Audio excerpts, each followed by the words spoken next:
At last, we are really on the magic island of the South Seas.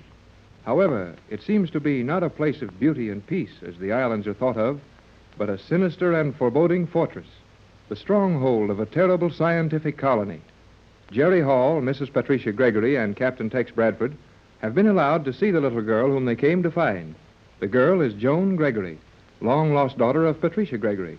Mother and daughter have been given a moment of privacy in the tiny room the girl occupies on the Isle of Euclidea, the magic island.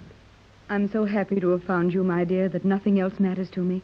I can even bear being a prisoner here if I may only be with you, my dear little Joan. And I'm so happy to be with you, Mrs. Mother. But it all seems so strange. I'm called Cleostra here. All of our names have to do with scientific things, and yet you call me Joan. And somehow it seems that I have always been Joan. You have to me, dear. You've always been my little daughter, though the width of the sea and 14 years have separated us. Mother. Oh, it sounds so nice to say that. Mother. And you'll always be able to say it now, for Mother will never leave you. We'll go back to California, to the United States, to the great free outside which you call the world. Tell me of your home. We hear much of it through our space phones, and can even see your United States through our universal prism reflectors.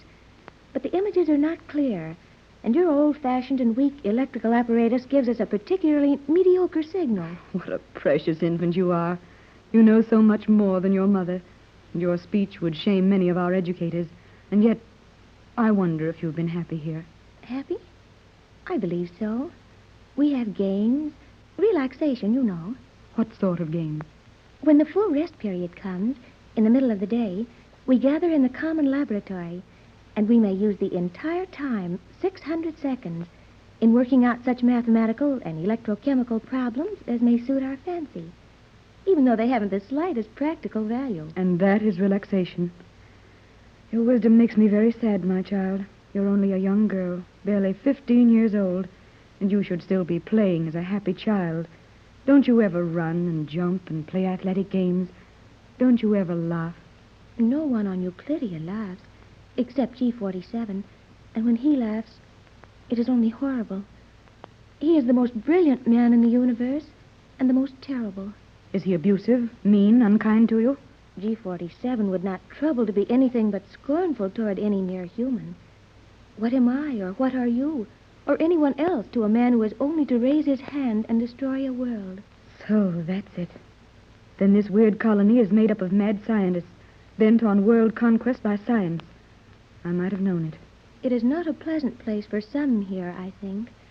Some who have known your world as you know it. But to me, it is all I know. You will soon know the world as I know it, my dear. I'll take you back to my home. Your home. Why, my estate is larger than this whole island. And things grow naturally there? Flowers and trees? Why, of course. Don't you have them here? You will see in the light of day. We have everything and nothing. You will come back with us to our world just as quickly as Captain Bradford makes arrangements for us to leave this island. There are many here who have been trying for years to leave the island. They are still here. And some who have left, they never arrived at any known place. But there was one person who got safely away, an old sailor, not long ago. He was picked up by a ship in the open sea and sent word of this strange island to the world by radio. And where is that old sailor now? He died almost as soon as he got his radio message to the world. Yes, he died. So you see, no one ever gets away from this island for long. Joan, do you realize what you're saying? Surely you don't mean that his death was not accidental? I think that I can tell you, all of you, much that will be to your advantage. But we will be overheard now, and it's better that I wait until another time when Captain Bradford may hear it at the same time. One thing I can tell you now, G-47 thinks that Captain Bradford is the only man in the world who might interfere with his plans. Then we'll tell the captain. Tex is a brave and clever man, and Jerry Hall is a smart, dependable boy. We'll find a way to get off this island and back to the world, and then... And then, what? I didn't see you. You do not see me now, do you? These rooms are made of some metal. which allows you to see through it from the outside only. What a nightmare of life you must lead here. You will not need to speculate long on the type of existence peculiar to Euclidea. Your quarters will be assigned to you. Where are Captain Bradford and Jerry? You are dangerously impertinent in your inquisitiveness, but it is obviously ignorance.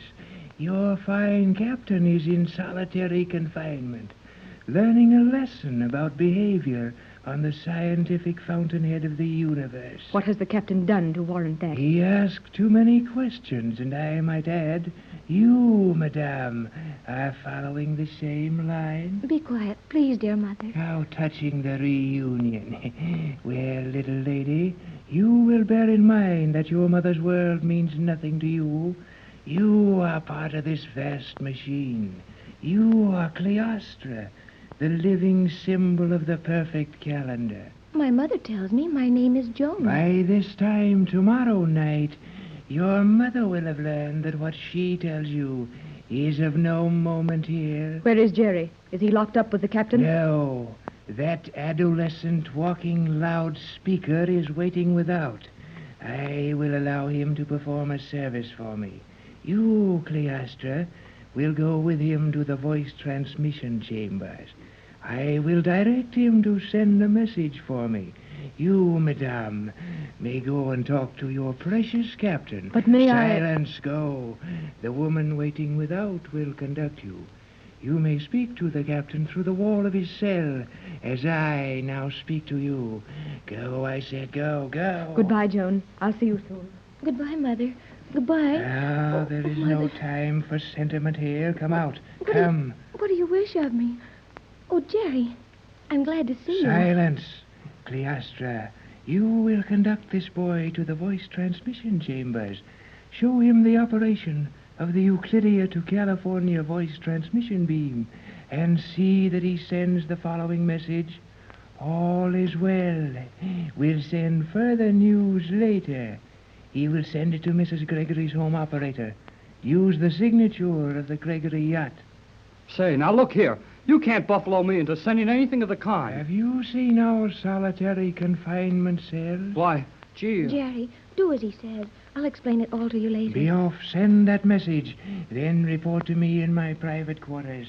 Be off. Be off. Come on, Jerry. There's no use arguing with him. Oh, I guess you're right. But I'd sure like to punch him on the snozzle. Golly whiskers. You're a strange boy, Jerry. What does that mean? What does what mean? Punch him on the schnozzle, golly whiskers. You don't speak very good English here, do you? That I do not know. But I like the way you speak. Do you? On the level? On the level? Yeah, on the level. Do you not speak in the same manner on the level as you would on an elevation? Hey, look. One of us is wrong, and I got along all right in school, so it must be you. Now, look. You like me. Is that right? That is substantially correct, Jerry. Well, I got that much of it right anyhow. Now, I like you, too. That is very pleasant, Jerry. We must see each other as often as we are allowed to. Oh, boy. That's slick. Slick? Never mind that now. Just listen. I know all about you for a long time. I got Mrs. Gregory and Tex Bradford to bring me with them just so as I could help find you. But I have not been lost. Why should you have to find me?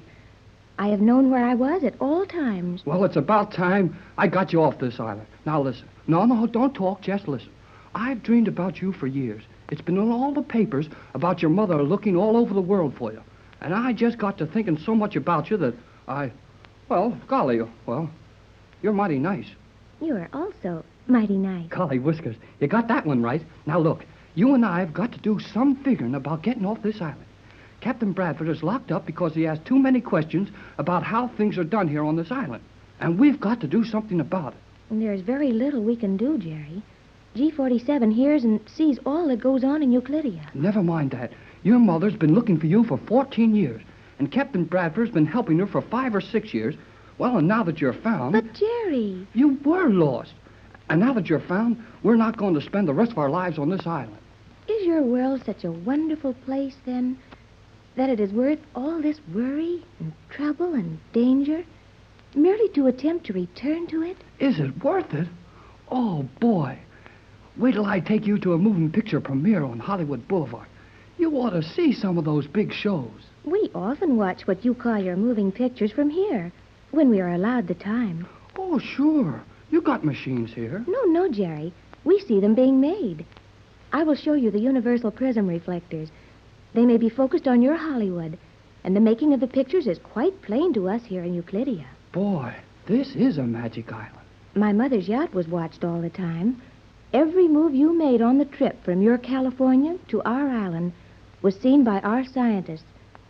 They did not let me watch, but I heard them talking. Maybe getting off this island won't be so easy after all. It will be impossible, Jerry. Oh, but here is the voice transmission chamber. We enter. So? And there's the apparatus you will use. Where? This is the craziest place. We walk all over the island without making a sound.